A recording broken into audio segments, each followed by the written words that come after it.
I'm coming at y'all to give y'all an update on the Minneapolis school shooting. With that being said, let's get into it. Mentioned here a little bit of a home for me. I lived here for 3 years, a handful of years ago, and it's I'm smiling because it's almost one of those things that has become something that you laugh about in the Twin Cities, where everyone knows each other around here, and sometimes that's a good thing, sometimes that's a bad thing. Today, it's a good thing. Indeed. Jack, teachers, staff, they're all being hailed as heroes. It's pretty amazing how the kids described all of them jumping into action, covering the students, getting them down on the ground, rushing them into places they felt they would be safe. I mean, this could have been a lot worse. If you think about it, and the training, I mean, the fact that that just kicked in and they just immediately knew what to do. Absolutely, Kara. It's just astonishing acts of heroism and sacrifice that these teachers and people who work there protecting these children, often with their own bodies. It's quite extraordinary that more people weren't injured, especially given the nature of the firearms that were used, a high-powered rifle, that there was a shotgun, a handgun at close range. The considerable damage was done, but it's astonishing that more damage wasn't done. Frankly, it's a sad commentary on where we are today. It seems that for really any public place, whether you're in a church or movie theater, these things are happening so often that people are almost conditioned to react and think about that worst possible scenario in their minds. Christian, Jack, appreciate you both. It looks like the press conference is about to get underway. We're going to hear, it looks like, from the chief and others. Are we going to go ahead and take this live and listen in? Okay, let's go ahead and listen in, see what Chief O'Hara has to say.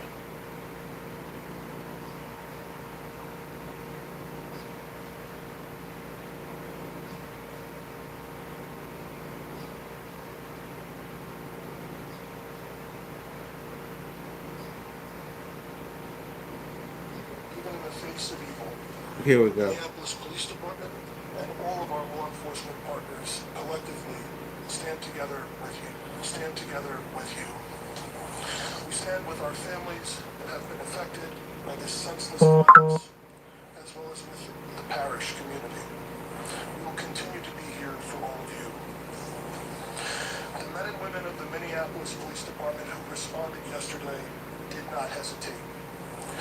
At 8:27 a.m., 911 began to receive initial calls of shots being fired. By 8:31, a Minneapolis police officer in a regular uniform with no helmet, no SWAT gear, ran into the church and was met by a parishioner who directed him towards where the gunman had been. The parishioner later told me that was the first time that he, the children and others there, had any sense that they might be safe and survive. The members that responded yesterday exemplified the motto that is on the Minneapolis Police squad cars: to protect with courage and to serve with compassion.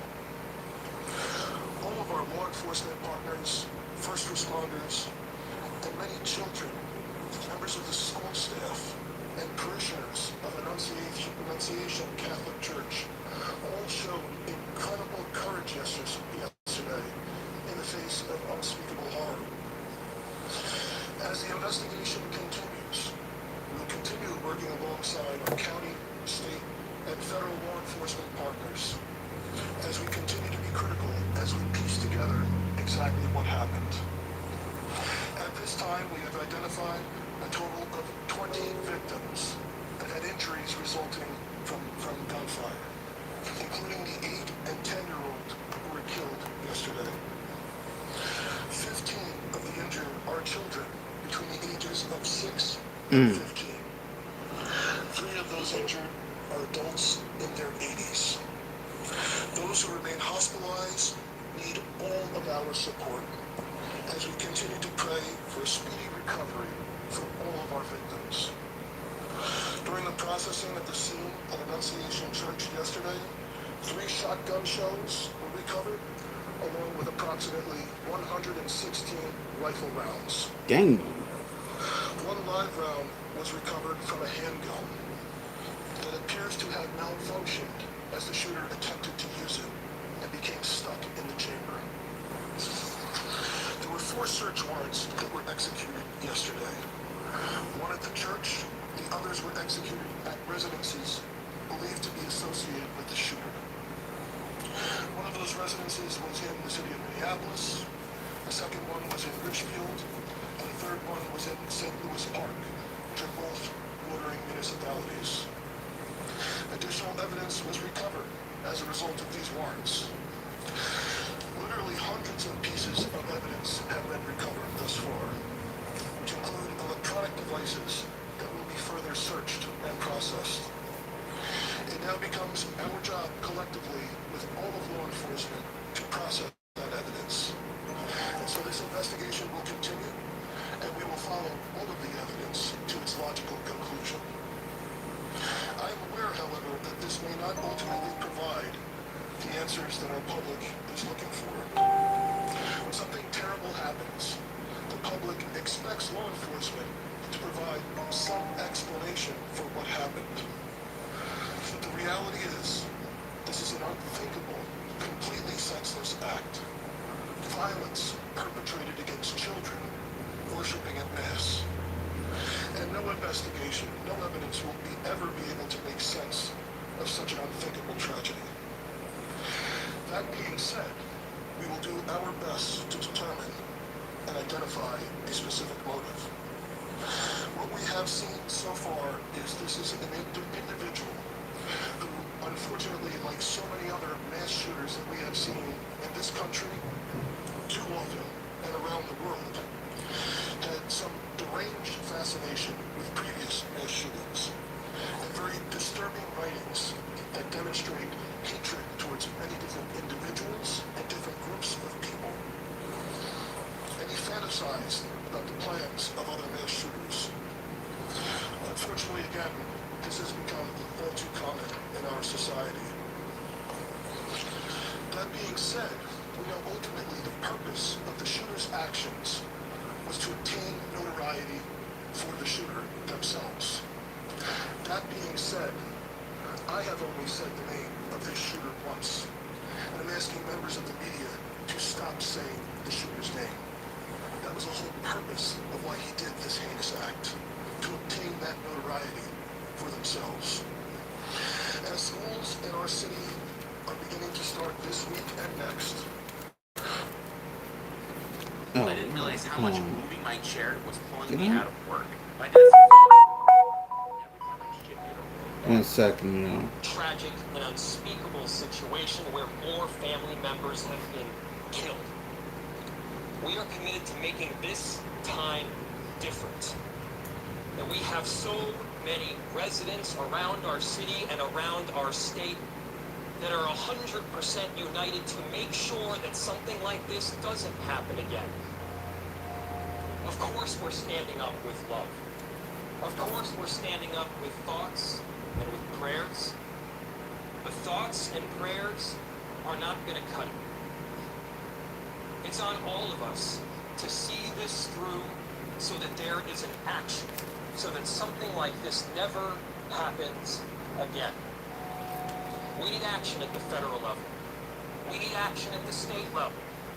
We need coordination with the cities around the country to make sure that every person has this common foundation of safety where they can send their kid off to school and have the confidence that they will be safe. Think of these kids not as somebody else's, but as your own. Think of those last words that you had with your child just this morning before you sent them into school. You kissed them on the cheek, you got them set up with their shoes, you pushed them a pouch of applesauce. Maybe these were little annoyances, but the truth is that there's this common and beautiful thing. We love our children. Make these changes not out of hate. Make them out of a simple and beautiful foundational love for our kids. talk about action, we need to talk about the action steps that need to take place. We need a statewide and a federal ban on assault weapons. Facts.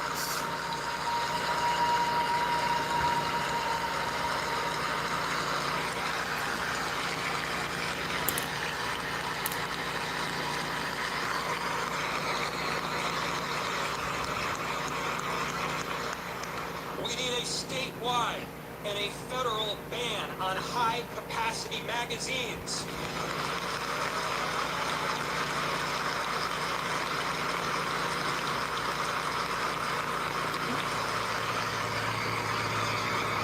There is no reason that someone should be able to reel off 30 shots before they even have to reload.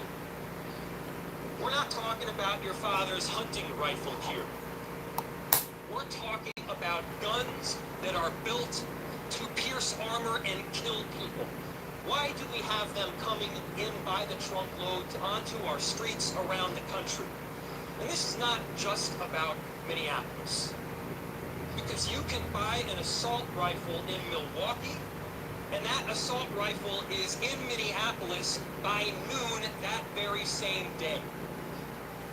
And so when we talk about the work that needs to be done, it's going to take a whole lot of unity from a lot of different cities, and I've gotten calls from their mayors who have experienced virtually the same thing that we experienced yesterday.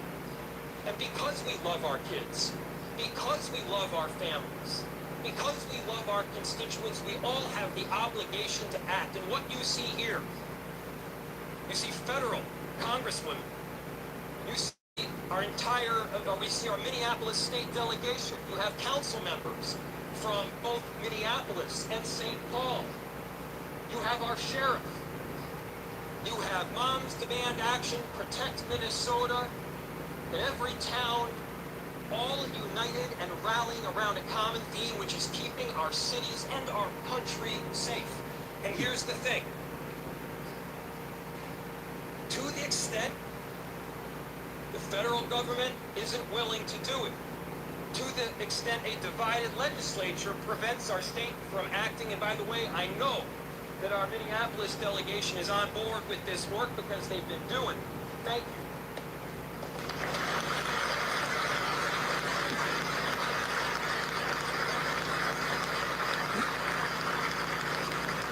But here's the final ask.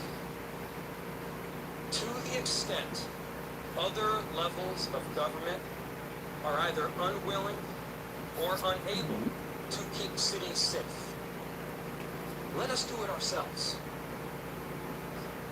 We are responsible for 435,000 residents that call Minneapolis home and many more that come and go. I think we'd be happy to ban assault rifles here in Minneapolis.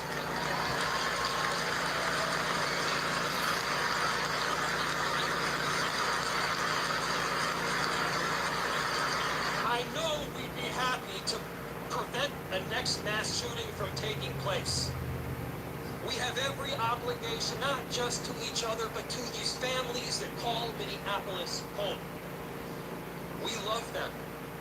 Let's love them with more than words. Let's love them with the kind of action that will forever make the difference for people in our city. So the next go round, there's not another city 2 months from now that is saying the same damn thing. Let's stop this from happening. Let's stand up for our children. Let's stand up for each and every one of them. Facts.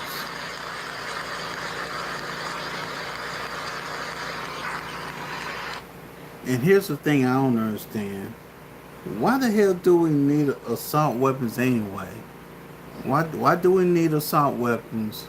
And why do we need 25 plus bullet magazines? Can someone tell me why we need that?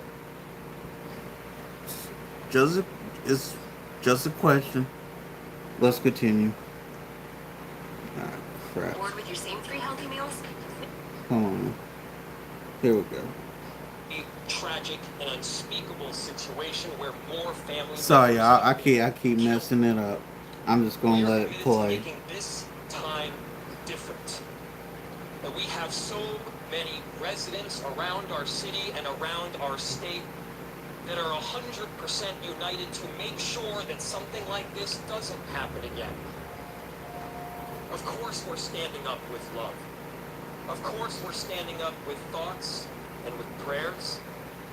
The thoughts and prayers are not going to cut it. It's on all of us to see this through so that there is an action, so that something like this never happens again. We need action at the federal level. We need action at the state level.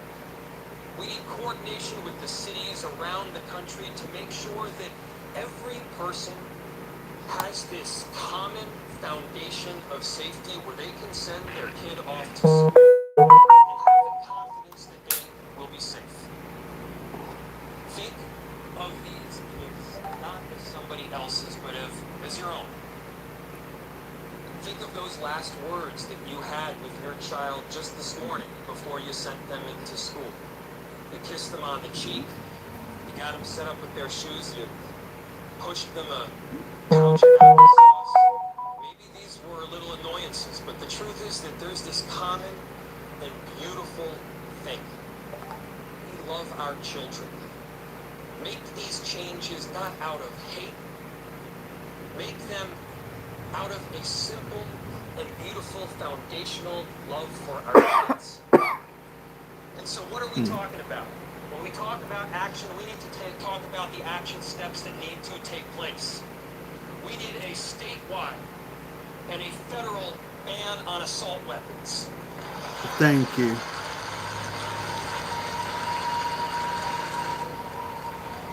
Should have been had one.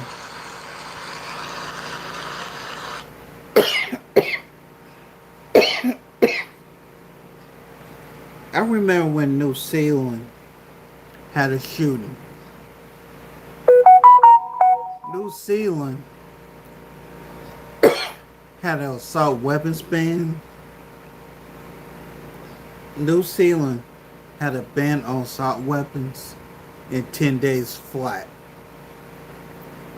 And they're way smaller than us. Why in the HELL can we not get an assault weapons ban? I'll wait.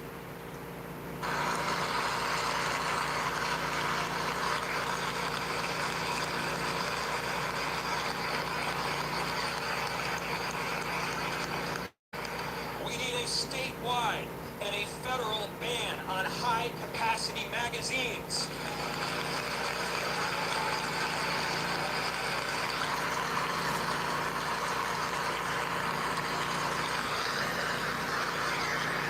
There is no reason that someone should be able to reel off 30 shots before they even have to reload. We're not talking about your father's hunting rifle here. We're talking about guns that are built to pierce armor and kill people. Why do we have... I'll tell you why. Because the Republican money, Republican money is tied in to those weapons.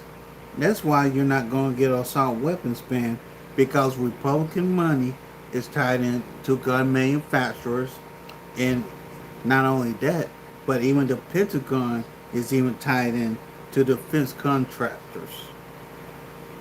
So it all commingles. have them coming in by the trunkloads onto our streets around the country. And this is not just about Minneapolis. Because you can buy an assault rifle in Milwaukee, and that assault rifle is in Minneapolis by noon that very same day. Sure hell will be. And so when we talk about the work that needs to be done, it's going to take a whole lot of unity from a lot of different cities. And I've gotten calls from their mayors who have experienced virtually the same thing that we experienced yesterday. And because we love our kids, because we love our families, Because we love our constituents, we all have the obligation to act. And what you see here, you see federal congresswomen. You see our entire, we see our Minneapolis state delegation. You have council members from both Minneapolis and St. Paul. You have our sheriff. You have Moms Demand Action, Protect Minnesota, and every town all united and rallying around a common theme, which is keeping our cities and our country safe. And here's the thing. To the extent the federal government isn't willing to do it, to the extent a divided legislature prevents our state from acting, and by the way, I know that our Minneapolis delegation is on board with this work because they've been doing it. Thank you.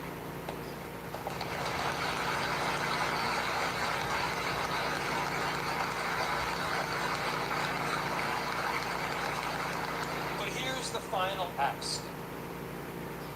To the extent other levels of government are either unwilling or unable to keep cities safe, let us do it ourselves. We are responsible for 435,000 residents that call Minneapolis home and many more that come and go. I think we'd be happy to ban assault rifles here in Minneapolis.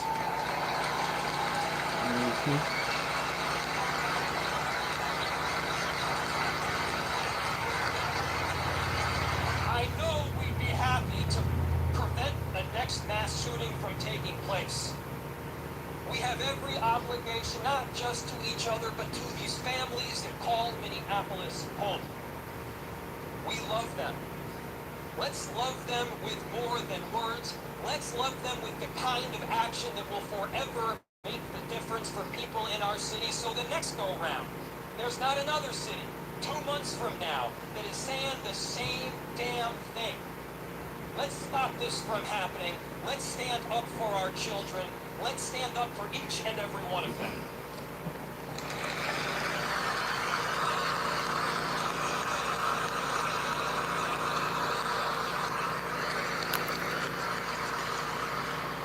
So it takes a whole team to pack this hall, to put these events together, but more importantly, to do the kind of long-term advocacy that results in change. I mentioned a number of groups that are here, and I have the honor, please give her a very warm welcome, of welcoming up from Moms Demand Action, an exceptional volunteer, Ilya Kottis.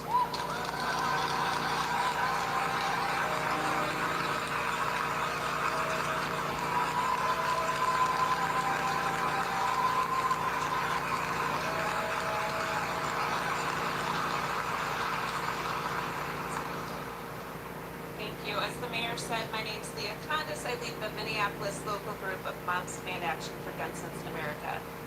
But today, I'm not here just as an advocate. I'm here as a mom. I have 3 daughters. One of them has already lived through shootings at both the mall and the state fair.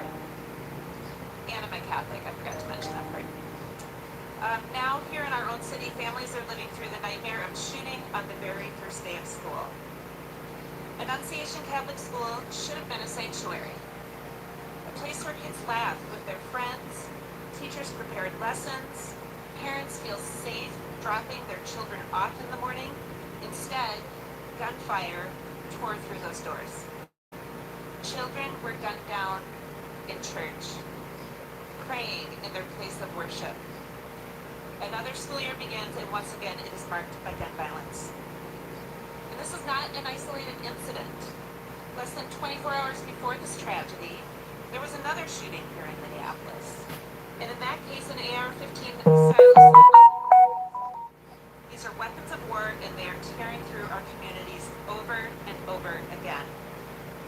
We cannot call ourselves a free country when parents cannot send their kids to school without wondering if they will come home alive. And even for the children who survive, trauma will live with them forever. All signs point to yesterday's shooting also being carried out with an assault weapon. These guns were designed for battlefields, not for our schools, not for our churches, and not for our neighborhoods. No civilian needs a gun that can fire dozens of rounds in seconds. These weapons exist for one purpose: to kill and wound as many people as possible, as quickly as possible. We've seen what happens time and again when assault weapons are used. And we also know what happens when they're banned. Lives are saved. When the federal assault weapons ban after it expired, they increased. We cannot afford more delay. Here in Minneapolis, this tragedy comes after 3 other deadly shootings in just 24 hours. Our city is in pain. Our state is in pain. And yet still, lawmakers at the state and federal levels refuse to do the one thing that could stop this: ban assault weapons and high-capacity magazines.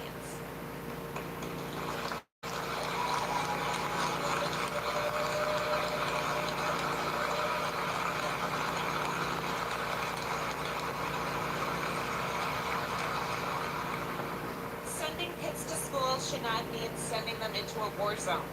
Enough is enough. Our children deserve better. Our teachers deserve better. Our communities deserve better. So today, on behalf of the families reeling from this shooting, and on behalf of every parent who lies awake at night wondering if their child is safe, we are demanding action. Minnesota must lead and Congress must follow. Ban assault weapons and high-capacity magazines. Get these weapons of war off our streets and out of our communities. Our kids cannot wait any longer.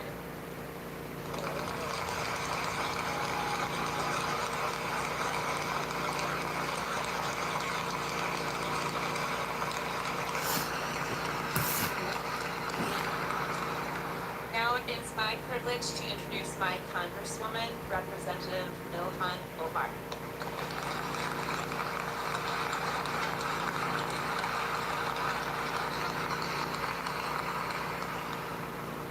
Thank you, Leah. As Leah said, it shouldn't be hard to ban assault weapons and high-capacity ammunition. What is hard is being a mother, having just dropped off your babies, just returning home to clean up the mess that was left after breakfast, getting rid of that cereal bowl, maybe Dang it.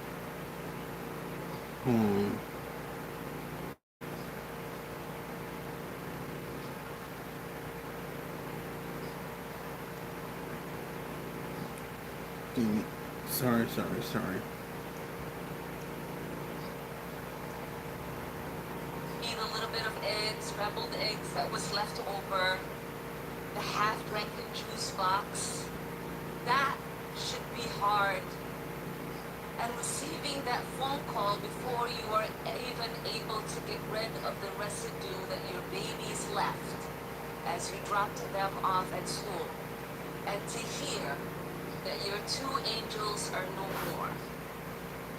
That someone evil enough was afforded the ability to get a weapon that could be used to assassinate them through a window at their school while they sat for morning mass.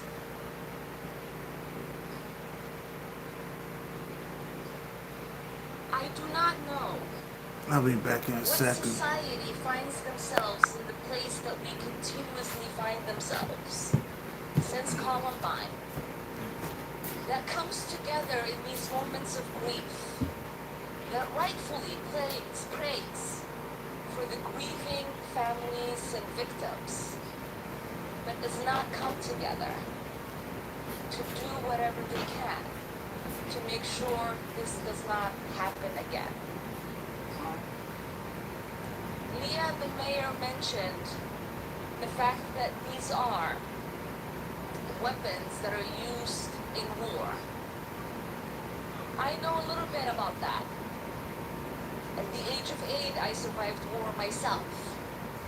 I never imagined that I'd come to the United States and be in high school and that there would be a school shooting and that I myself and my kids to come would practice school drills on how to avoid being gunned down in one of the greatest nations in the world. There is something fundamentally broken. I know that I'm gonna get your grits. in America we value life. I know that in America we are loving neighbors. I know that in America we are people of faith because these babies that were gunned down were actually kneeling in prayer. But what I do not know is why, uniquely in America, we have the capacity to not change what we know we can.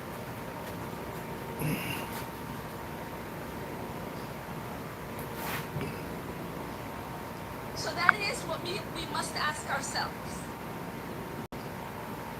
This is not a big issue for us to solve, like curing cancer or AIDS, even though we attempt to do that every single day. This is something that is simple. A simple ban to make sure people who should not have access to these weapons do not get them, and then cause harm and trauma for generations to come in our communities. It is a simple ask. You don't have to be a Republican, you don't have to be a Democrat, you don't have to be political at all. You don't even have to be a parent, you don't have to love going to the movies or watching concerts. All you have to be is a human being who loves the ability to live in the liberty of knowing that no one has the capacity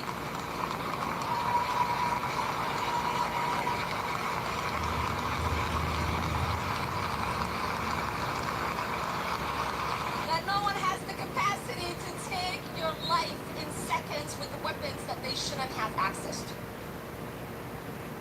And I'm gonna call on someone who understands the kind of damage that these kind of weapons could cause to a body,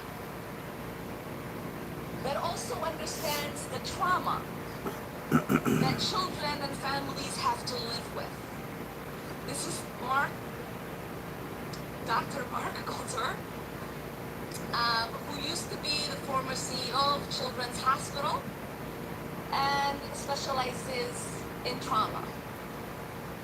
Because in this moment, if America has not woken up yet, they need to hear the real realities of what these damages look like in order for our hearts to continue to be softened and for our minds to start thinking about the solutions that we know are accessible to us.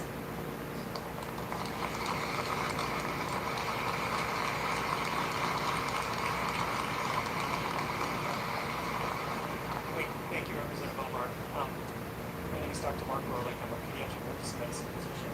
And I want to start by acknowledging the grief of all the children and families in Second Church. Every single one of them is solved trauma process. Every one of them.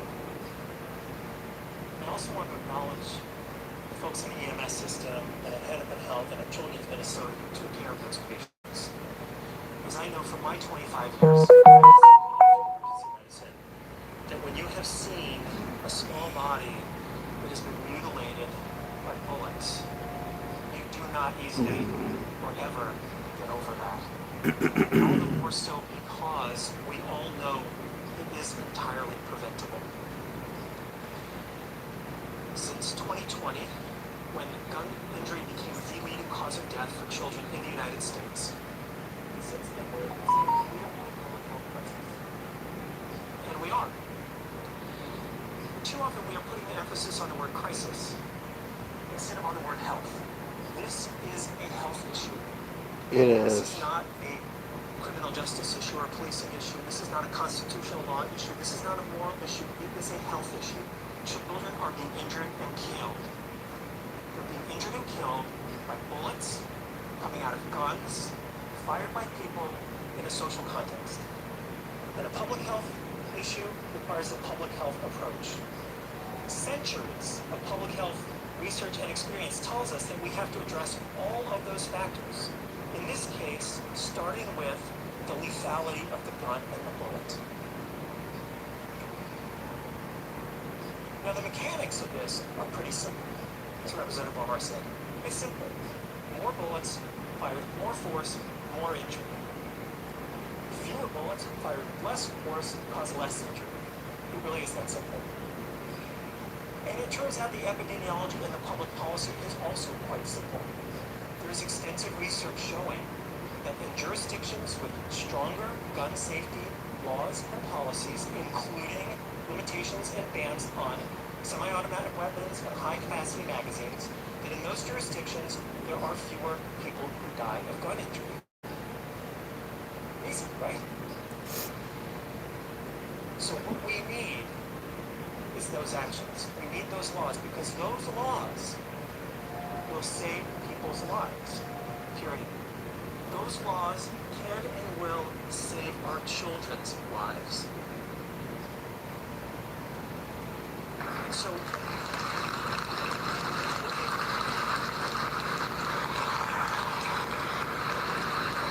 need action at the federal level, we need action at the state level, as you've heard. And so I would like to next introduce State Senator Zainab Mohammed.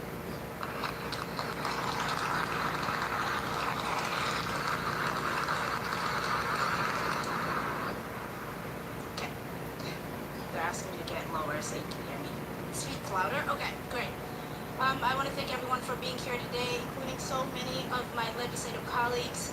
And I want to take the opportunity to call out a few of them who are not here today but have been extraordinary on this issue.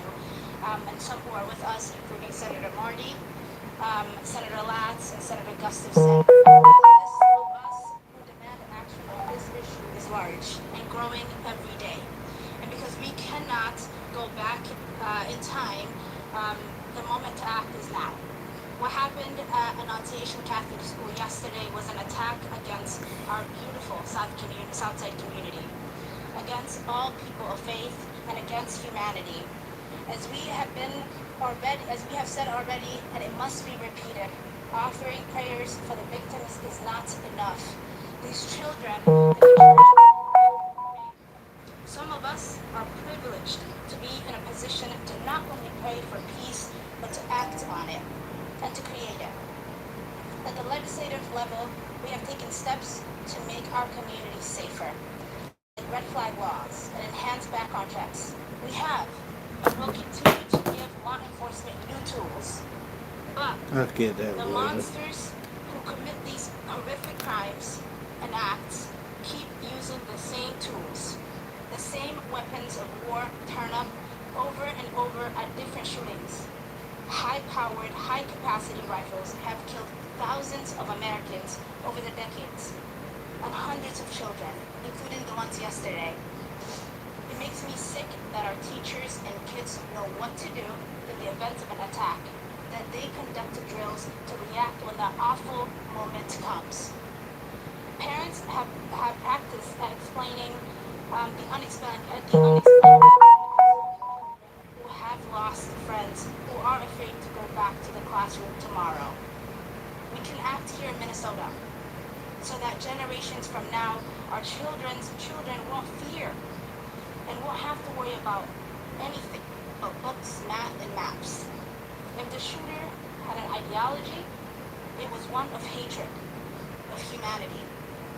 They express admirations of mass shooters who have targeted Jews and Muslims and Christians and progressives and children. This is not a part of any community's identity. It is pure hate. The targets of gun violence are too many to count. 2 months ago, it was our friends, Melissa Portman and John Hoffman and their families, and dozens of other legislators, including me. On Monday, it was 7 people.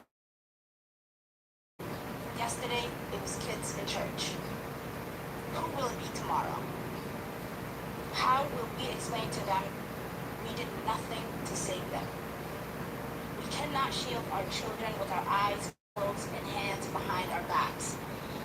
We When can't. Martin Luther King was murdered, Bobby Kennedy quoted an ancient Greek poet who said that pain falls drop by drop upon our heart, and that in our despair against our will through the grace of God, and it becomes wisdom. Our community feels pain, which we cannot forget and we won't. We must find the wisdom and the strength to act to save each other and all future generations. Thank you.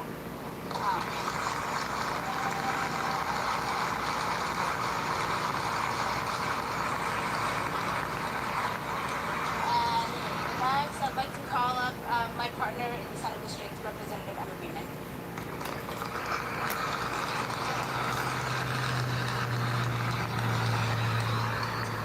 Well, I first want to say, I think on behalf of Senator Mohammed, Councilwoman Koski, we represent the beautiful neighborhood that Annunciation is part of. And thank you for the advocates, the colleagues, the community members here who are here, not just from Minneapolis, not just from the metro, from around the state, who understand what is happening.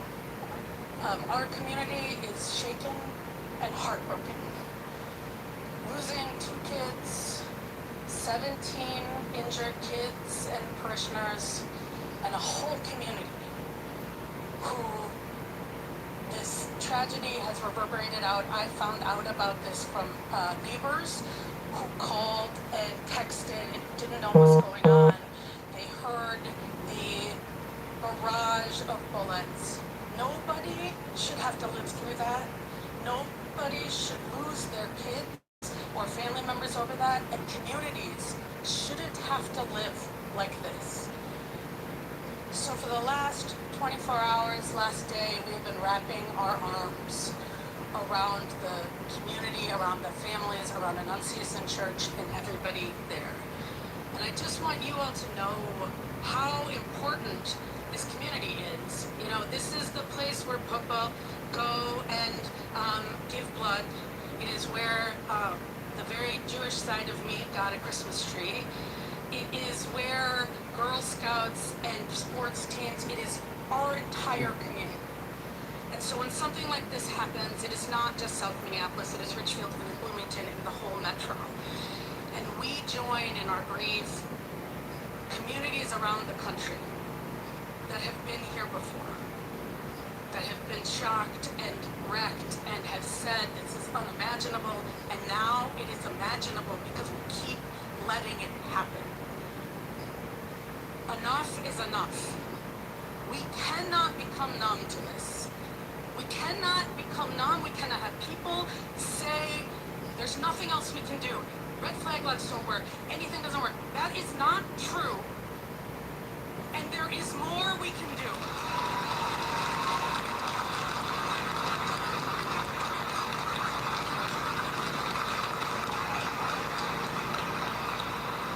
Today, we are talking about a school and a church, but we know across the country, it is a school and a church and a concert and a grocery store and a movie theater and just going to work. Everyday people need to be safe doing everyday things. Exactly.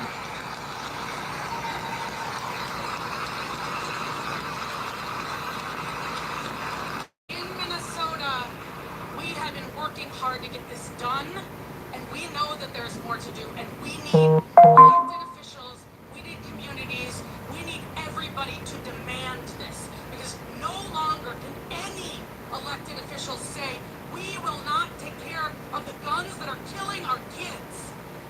No longer.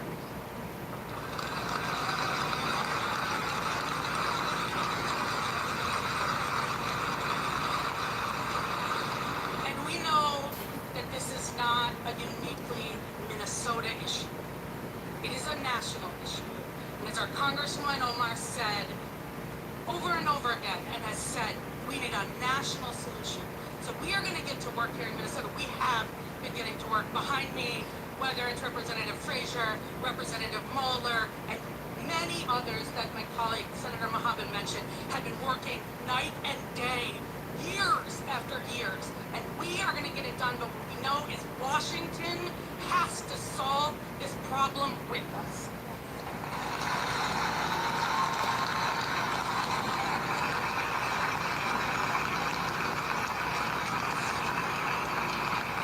So I just want to leave you with the words that the principal of Annunciation said yesterday, because I think is indicative of our path forward. He said a proverb. He said, when you pray, move your feet. Move your feet. And we are here today. We are here with community. We are here with families and parents. We are here with people across the state of Minnesota and elected officials at all levels of government to move our feet together. And that means moving our feet to ban assault weapons, to ban high-capacity magazines, to improve and increase the things we are doing to ensure that never have to feel unsafe. Do kids have to worry and shelter in place? And we can and need to continue to say never again, because we need to make that a reality together. And so please, let me introduce from Protect Minnesota, Maggie Emery, because it is the families and the advocates on the front lines that we do this work with.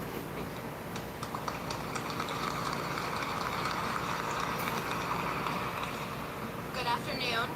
My name is Maggie Emery. I'm the Executive Director of Protect Minnesota, which is the only state-based, statewide gun violence prevention organization in our state. I stand here today, once again, angry and heartbroken.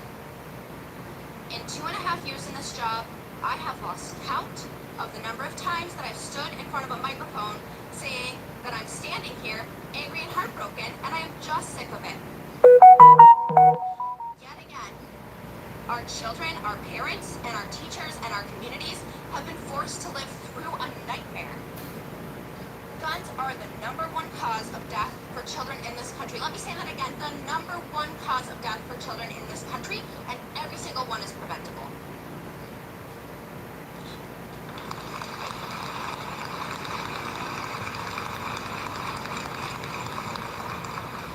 How many more times do we have to gather like this before we act? How many more times do the people here with me today have to stand up in front of news microphones and say, please let this be the last time, before it's actually the last time? And the thing about it is, we know what fuels this crisis. Assault weapons and high-capacity magazines designed to kill as many people as possible, and sometimes as many children as possible, as quickly as possible. The data is clear. When assault weapons are used, mass shootings are far more deadly, with 6 times as many people shot and more than 2 times as many killed. Year after year, progress is stalled while our communities and our children pay the price. This is a uniquely American phenomenon, but Minnesota does not have to wait any longer. We have the power to lead the way and to show that the lives of our children matter than the gun lobby's money and political cowardice.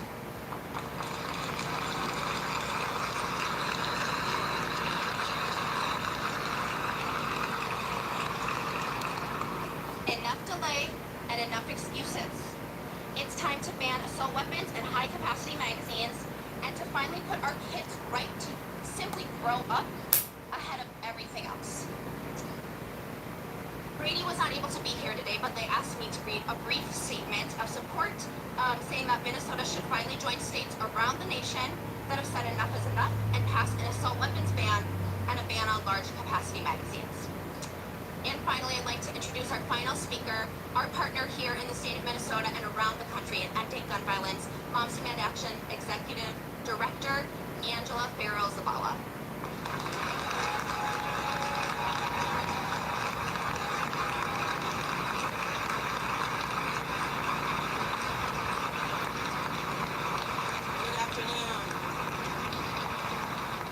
Be honest, y'all, my heart is racing. and I know many of yours are as well. We're here after yet another school shooting. 2 children are dead, 14 more children, 3 teachers were shot. As a parent, I have to say what every parent feels in this moment, which is the grief is crushing and the anger is unrelenting. This is unbearable. This is unacceptable. Yesterday, I got to come home. I got to come home, tuck my kids into bed, and kiss their foreheads. This morning, I had the privilege of watching them sleep safely in their beds and kiss them one more time before I came here. I got to do that because my children came home yesterday. Some of the children at Annunciation Catholic School did not. And for those kids who did make it home, for the parents who did get the chance to pull them close, hold them tight, their lives are still forever changed. Right now, some parents are carrying unbearable grief. Some are carrying unrelenting anger, and whatever you are feeling, it's okay. If all you can do today is find a quiet moment and hold your children close, because you still can, honor that. If you feel called to scream your anger into the streets, honor that too. If you need time to sit in the grief before you can get loud, take it. And when you're ready, that will be the right moment for you to act. But I do want to be clear, this wasn't random. This was a second mass shooting in Minneapolis in as many days. 2 days. 2 mass shootings. And yesterday, the shooter aimed an AR-style rifle built to kill as many people, as many children, as quickly as possible through the windows of a church and opened fire. We've said it before, but clearly we need to say it again. Assault weapons are weapons of war. Period.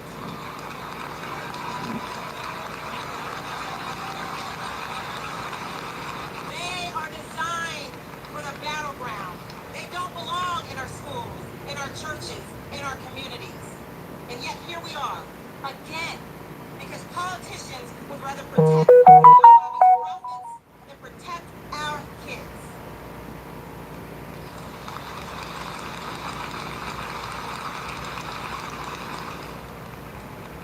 Like a 10-year-old boy had more courage hiding in a church pew while his friend shielded him with his body that I have seen from far too many lawmakers more beholden to a gun lobby than a child.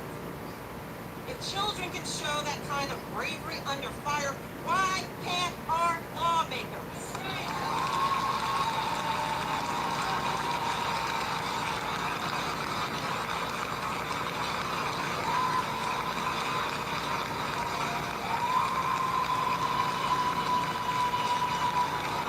I'm going to say it again, as it was said before me.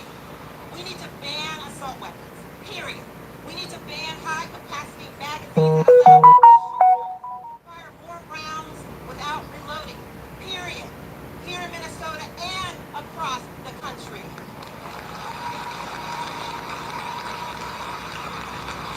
No more excuses. No more thoughts and prayers. Prayers didn't save those children as gunfire rang out while they were actually praying. Action would have. As a woman of deep faith and spirit, there are 2 things that are resonating deeply with me right now. This is coming from my Christian tradition. The people who enter the kingdom of heaven are not those who claim to know God, but the one who does the will of my Father. Matthew 7:21. And faith by itself, if it does not have works, is dead. James 2:17.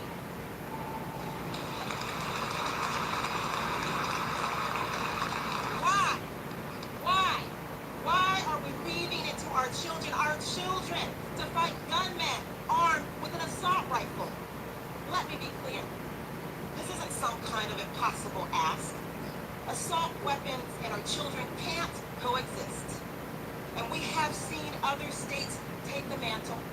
Just this year alone, we saw progress from states like Rhode Island and Colorado.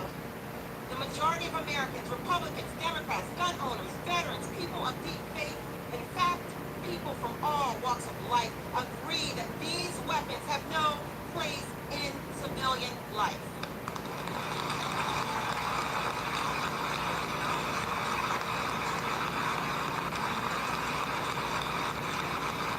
The only ones standing in the way? Politicians who are too cowardly to act. And I say to that, the lives of our children are not for sale. Period. We should not have to be standing here the morning after another school shooting, another school shooting, another school shooting. But here we are, yet again, standing in front of you in grief and anger and asking, when will enough be enough? And we will keep showing up and keep asking that question until lawmakers finally decide that the lives of children are worth more than the profits of gun manufacturers. We owe our kids and ducking for cover in church pews.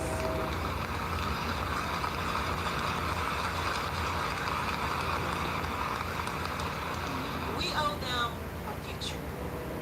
And if lawmakers won't act to ban assault weapons, to ban high-capacity magazines, then voters will elect new ones that will. Thank you very much.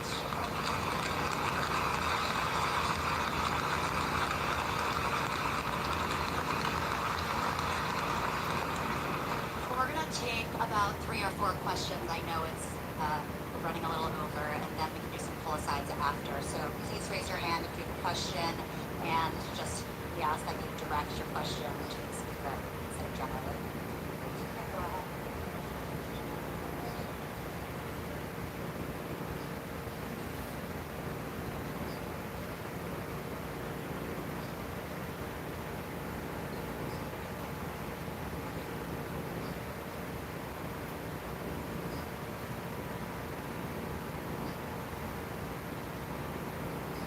Thank you for your question. My name is Erin Murphy. I am the proud Senate Majority Leader. We have to take the oath. We need to act on the wishes of Minnesotans and for the safety of our kids all across the state of Minnesota. And as I've heard previous leaders say, take the vote. Vote your district. We'll see where it goes.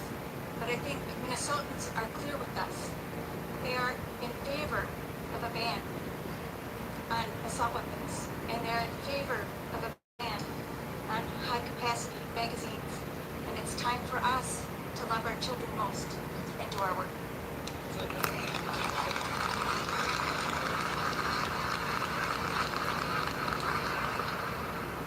I think we should have in 2024. The thought at the time was that we hadn't acted on gun violence prevention moving forward in our state in decades. We hadn't taken advances to try to protect our kids, our public, and we did take important action in 23 and 24. We enacted universal background checks and we enacted red flag laws, and those 2 bills are saving lives today.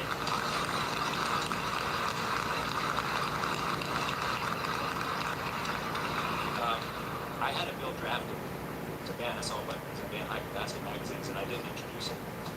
And part of the thought was we weren't ready. Part of the thought was we needed to take action on these 2 laws first to break the ice, to try to be able to move forward. But we're ready now.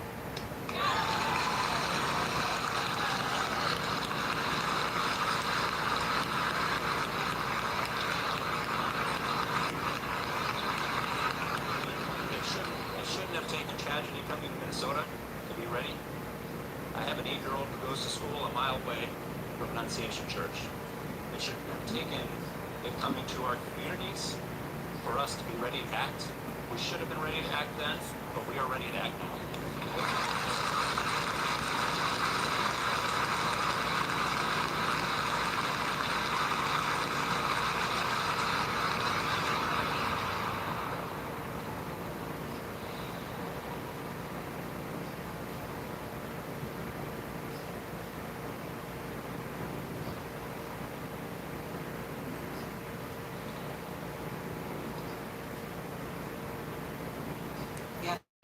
question. I will say that one of the things I get to do in my role as a national leader is travel all across this country, the reddest of states, the bluest of states, the purple states, and poll after poll, conversation after conversation, mother, father, parent, they all want the same thing. They want common sense gun laws that are going to protect our communities. And why do I think that this moment is different? And why do I think we have, because we are opening up a door to bring other people in to know that they have a place here and that there's something we can actually do about it. This isn't a natural disaster. It is not a car accident. It's not childhood cancer. This is something that we can do practically. And so we have actually seen progress over the past decade in many states across this country. And we're going to keep pushing with my incredible Moms in Action, other leaders, Protect Minnesota, that's Brady, that stand up every single day, Giffords, to do this work. So we're not going to stop, political will or not, we're going to keep moving forward. That's how you make the change.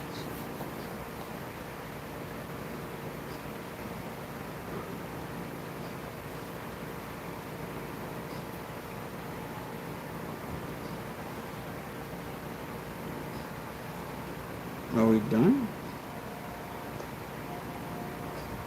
Oh, we're done. See y'all later.